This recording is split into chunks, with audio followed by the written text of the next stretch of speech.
morning, everybody. My name is Rohlfing. I'm the Deputy Director for Technology at the Advanced Research Projects Agency, Energy. So I'll start with the same kind of quiz. Who knows anything about ARPA-E? Oh, good, very good. So I can skip this entire talk. No, just kidding. It's a very young agency, so I tend to give an overview talk that talks about our model and what we do. I'll highlight some of the features of our programs. It is actually surprising after 5.5 years that some people don't know anything about ARPA-E, but so I'm glad that this audience has some clue. So we have, as a young agency, we can point directly to our authorization, which came out of the America Competes Act, which before that was part of the Rising Above the Gathering Storm recommendations. And it's very straightforward. It's to catalyze and support the development of transformational high-impact energy technologies. There are many valleys of death, and we're trying to fill one. It's not the scale-up and manufacturing one necessarily. It's more bridging from science to prototype lab-scale technology, which is still a significant gap in many cases. So our mission, as codified in statute, is to reduce imported energy, improve energy efficiency, and reduce emissions, thereby ensuring America's security in many aspects and technological lead in energy. So we are modeled after DARPA, which means we shamelessly borrow features from DARPA, including the relatively famous Heilmeyer questions, which we pose to ourselves and we pose to performers all the time. What's the problem to be solved, clearly stated? How does the program, if we're developing a new program, and I'll talk about how we develop programs, complement R&D efforts in DOE and other federal agencies? What are the specific program goals? How will those be measured? What happens at the conclusion of the program? I'll talk more about our emphasis on commercialization, what research communities need to be brought together, why is now the right time to solve the problem, what's the current state, and how is the proposed program transformative or disruptive? And the most important question of all, if the technology is successful, how will it impact one of our mission areas? More simply stated is the question we ask ourselves all the time: if it works, will it matter? And that usually means, in the context of a program, having some very aggressive aspirational goals that, if successful, will have a major impact on the energy landscape. And I'll talk about some of those program goals in a bit. So we have kind of gotten away from TRL scale in the sense that our programs span a wide swath of TRL, all the way from very low numbers to very high numbers. What we're really trying to do is fund transformative research, very high risk, potentially high return, that we recognize initially will be very high on some cost performance scale, which we think of in terms of technology learning curves. So what we're trying to do is to disrupt the existing technology, which makes important progress along an existing learning curve, driving the cost performance metric down as a function of time, usually associated with scale. We take some wild swinging for the fences with research that doesn't appear to be viable at the time we fund it, and we hope to develop new learning curves so that you get to that crossing point and you have the potential for disruption. Now, there are a lot of other things that go into making a disruptive technology. Obviously, improving cost performance is only one aspect of that. So much like DARPA, our focused technology programs are developed by program directors. So I spend a lot of my time recruiting very bright and talented people in as program directors. Program directors come to the agency with essentially complete freedom to develop programs in areas of energy technology that they think will have an impact. They conceive of a program, an idea, a vision for that. They work with the community through workshops and other outreach. And then they pitch that program to their fellow program directors and to the leadership of the agency in what we like to think is a constructive environment of constructive criticism, but it's a pretty rigorous one, where we ask the program director to answer all of those framing questions that I mentioned before. If the program's approved, we issue a funding opportunity, we solicit concept papers and then full applications. We have rigorous external peer review of the proposals. We select projects. Once a project is selected, it's not yet awarded. Project selection means you have won the right to negotiate with us for an award. And that means that we work with you. All of our awards to universities, at least, are cooperative agreements, which whenever I go on to a site visit for a negotiation, I say that everything's in the nature of the award. We will cooperate and we will agree, period. If you don't, well, we'll find a way to agree. And if you don't agree with us ultimately in defining the milestones of the project, we won't fund it. And so that enters then a phase of very active project management where our program directors and others, including tech-to-market advisors, engage with the performer, evaluate the progress on the project on a quarterly basis. All our programs are very applied research, have quarterly milestones and deliverables. And so we terminate projects that are not performing well, as well as pivot projects that need a slight change in direction. So here's the overall model again. On the top, it's identify some white space, create a program, select projects, manage those programs. But a very important part of ARPA-E, which we developed entirely independently and DARPA doesn't really have, although it has analogous kind of things, is a technology to market. And that's a program in which we hire advisors who work directly with our program directors, with our performers, to provide performers with a variety of information and skills that helps them propel their technology, if it's successful, toward commercial adoption. So it's market and techno-economic study, it's skills and resources, it's stakeholder engagement. It's asking them, what's your business plan? How are you protecting your IP? Who are you going to seek funding for if your technology is successful? So particularly for academics, we find this is a really important role that we play for them, helping them decide what their strategy is. Are they going to license their technology? Are they going to spin out a company? What are they going to do? So as of January of this year, we funded some 400 projects, investing $1.1 billion of your taxpayer money across 25 focus programs and two open funding solicitations. We bin our technology programs in very big buckets of stationary and transportation energy technologies, but many overlap.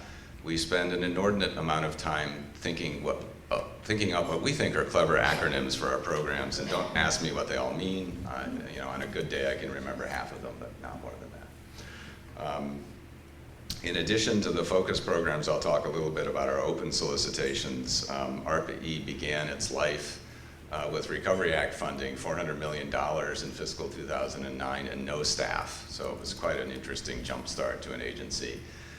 So our first solicitation was a fully open solicitation in 2009, and since then we've run one every 3 years, and we're engaged in another one as we speak. So again, that leads me to the open funding opportunities. Most of these are actually not open in the sense that we're well advanced and past the deadline for submitting concept papers. Again, we have a large open solicitation, which is open to any and all forms of energy technology. And I won't read all the names, but this chart gives you an example of, well, our clever acronaming process, but also the variety of things that we take on. So we're taking on, dry cooling for thermoelectric power plants, microscale PV, renewable agriculture through plant phenotyping, low-cost plasma heating assembly, refusion technology, optimizing the urban transportation network, generators for small electrical and thermal systems, that's combined heat and power at the residential scale, and network optimized distributed energy systems, that's looking at advanced control architectures for distributed grid applications. So there isn't anything that we won't touch in terms of technology that is related to energy and falls within our broad mission areas. So here's a way of portraying some of our programs in the electric power sector. So this shows you electric power generation, transmission, distribution, and end use. We have programs in power electronics, an ADEPT program which is wound down, and switches, which is featuring wide bandgap semiconductor technology for advanced and efficient power electronics. We have a program called Beat It, which is focused on advanced cooling systems primarily in residential and office use. We have a REACT program, which was magnetic materials, but also focused on new magnetic motors and technology for wind technology. We have a metals program, which is looking at more efficient and environmentally benign processing of titanium, aluminum metals. We have generation programs in solar technology and focused Solar Adept, which was an adaptation of Adept for power electronics, specifically for solar technology. We have the dry power plant cooling program that I mentioned. And we have some more on the distributed side. Again, the Mosaic is micro CPV, primarily for residential applications. Genset is the combined heat and power, and Rebels is a intermediate temperature distributed generation fuel cell program. We have other programs in thermal storage and electrical energy storage. HEATS is a thermal storage program. GRIDS and AMPT are 2 battery programs. And then finally, kind of tying everything together, we have one program that's winding down on grid algorithms for power flow control, hardware and software for power flow control, and the new nodes program, which is focused more on the distributed side, but also looking at some aspects of transmission. And both of those are trying to look at what technologies we have in terms of power flow control that will allow us to integrate more renewables on the grid. So let me just walk through real quickly a couple of examples of programs. This is a focus program.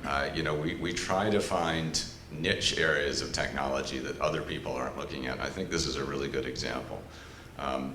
This is really a blending of photovoltaic and concentrated solar power to get to dispatchable solar energy. So the idea here is that, with concentrated solar power, you can store the sun's energy as thermal energy and then use it later to run a generator. But we're topping that off with high temperature effective photovoltaics to get the best of both worlds. And this hybrid storage, this hybrid solar converters allow us to use the full solar spectrum and also have dispatchable solar electricity. This is a program that is only about a year old, so we don't have success stories to tell you at this point. The highlights will hopefully be coming soon. Let me talk about what we see after 5.5 years of experience about what makes a good ARPA-E project. Obviously, it has to have impact, it has to have a credible path to market, a large potential commercial application. It has to transform and challenge our thinking, as I said, disrupt learning curves and try to leap beyond today's technologies.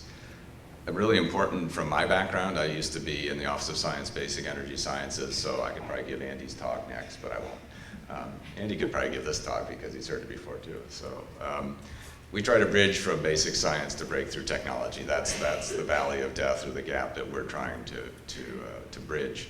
And we want to catalyze new investment and interest. And we really look for teams that are comprised of the best people, but also cross-disciplinary skill sets. And translation oriented. And what that means in academics is that we're really looking for entrepreneurial folks, people who are really driven to take the technology out of the lab, spin off a company, and push forward to get it commercialized. Let me cover a couple of other programs quickly just to show you some variety. This is the MOVE program. This is one of several programs that has to do with natural gas. In this program, we're trying to develop 2 things. One is storage of natural gas for the light duty sector, light vehicle sector. There, basically, we're trying to come up with conformable tanks and other methods for storing natural gas at sufficient energy density that the tank for natural gas doesn't occupy your entire trunk. That's pretty much a simple way of putting it. And then quick filling at home refueling station, there's some compressor development there. And so one example from Other Lab, which is an interesting startup incubator in San Francisco, which is housed at least partly in an old organ factory, which is entertaining, is the idea of taking this kind of conformable tank and using your intestine as a model for that. So we can take an intestinal-like flexible tank and mold it to whatever shape we want. The AMPT program is another ongoing program. This program is one of several on energy storage systems, electrochemical energy storage systems.